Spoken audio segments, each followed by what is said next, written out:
The last days of Buddha. His miracles. He visits his father's house. The Buddhist monks. Death. From this exalted philosophy, we pass to the simple legends which are all that we have concerning Buddha's later life and death. Despite his scorn of miracles, his disciples brewed 1,000 tales of the marvels that he wrought. He wafted himself magically across the Ganges in a moment. The toothpick he let fall sprouted into a tree. At the end of one of his sermons, the 1,000-fold world system shook. When his enemy Devadatta sent a fierce elephant against it, Buddha pervaded it with love, and it was quite subdued. Arguing from such pleasantries, Sennar and others have concluded that the legend of Buddha has been formed on the basis of ancient sun myths. It is unimportant. Buddha means for us the ideas attributed to Buddha in the Buddhist literature. And this Buddha exists. The Buddhist scriptures paint a pleasing picture of him. Many disciples gathered around him, and his fame as a sage spread through the cities of northern India. When his father heard that Buddha was near Kapilavastu, he sent a messenger to him with an invitation to come and spend a day in his boyhood home. Buddha went, and his father, who had mourned the loss of a prince, rejoiced for a while over the return of a saint. Buddha's wife, who had been faithful to him during all their separation, fell down before him, clasped his ankles, placed his feet about her head, and reverenced him as a god. Then King Shuddhodana told Buddha of her great love. "Lord, my daughter-in-law, when she heard that you were wearing yellow robes as a monk, put on she yellow robes. When she heard of your having 1 meal a day, herself she took 1 meal. When she knew that you had given up a large bed, she lay on a narrow couch. And when she knew that you had given up garlands and scents, she gave them up." Buddha blessed her and went his way. But now his son, Rahula, came to him and also loved him.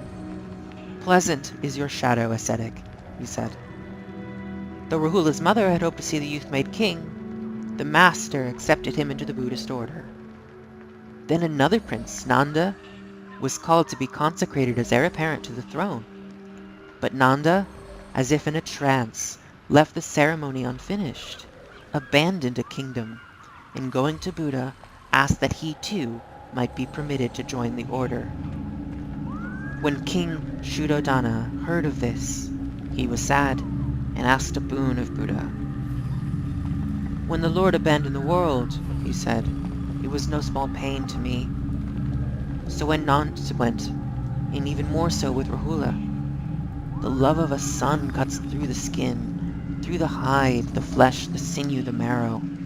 Grant, Lord, that thy noble ones may not confer the ordination on a son without the permission of his father and mother." Buddha consented and made such permission a prerequisite to ordination. Already, it seems, this religion without priestcraft had developed an order of monks dangerously like the Hindu priests. Buddha would not be long dead before they would surround themselves with all the paraphernalia of the Brahmins. Indeed, it was from the ranks of the Brahmins that the first converts came, and then from the richest youth of Benares and the neighboring towns. These bhikkhus, or monks, practiced in Buddha's days a simple rule. They saluted one another, and all those to whom they spoke, with an admirable phrase: "Peace to all beings." It is not unlike the beautiful form of greeting used by the Jews: "Shalom Aleichem, peace be with you." In the end, men do not ask for happiness, but only for peace. The bhikkhus were not to kill any living thing. They were never to take anything, save what was given them. They were to avoid falsehood and slander. They were to heal divisions and encourage concord. They were to shun all amusements of sense or flesh, all music, nautch dances, shows, games, luxuries, and idle conversation, argument, or fortune-telling. They were to have nothing to do with business, or with any form of buying or selling.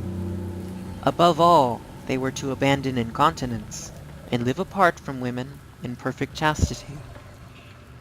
Yielding to many soft entreaties, Buddha allowed women to enter the order as nuns. But he never completely reconciled him to this move.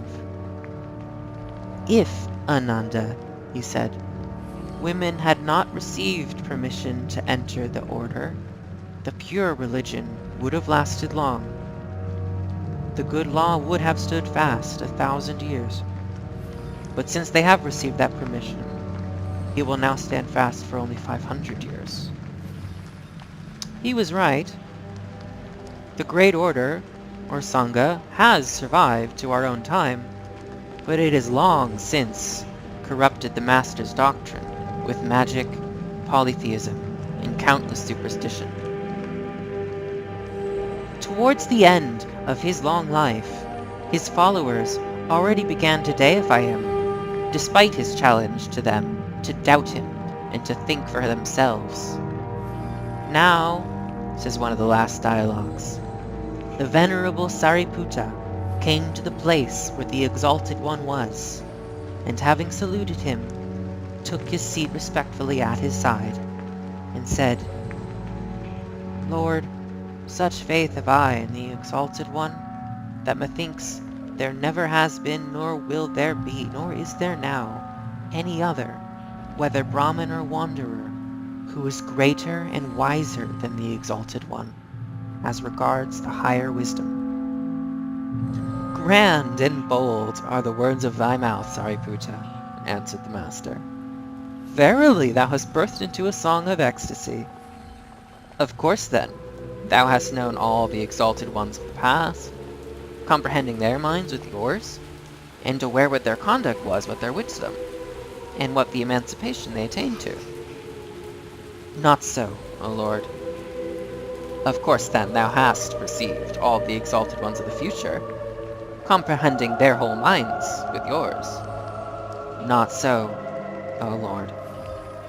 But at least then, O Sariputta, thou knowest me, and hast penetrated my mind. Not even that, O Lord. You see then, Sariputta, that you know not the hearts of the able awakened ones of the past and of the future. Why therefore are your words so grand and so bold? Why do you burst forth into such a song of ecstasy? And to Ananda he taught his greatest and noblest lesson. And whosoever, Ananda, either now or after I am dead, shall be a lamp unto themselves, and a refuge unto themselves, shall betake themselves to no external refuge, but, holding fast to the truth as their lamp, shall not look for refuge to anyone besides themselves. It is they who shall reach the very topmost height, but they must be anxious to learn. He died in 483 BC at the age of 80. Now then, O monks, he said to them as his last words, I address you. Subject to decay are compound things. Strive with earnestness.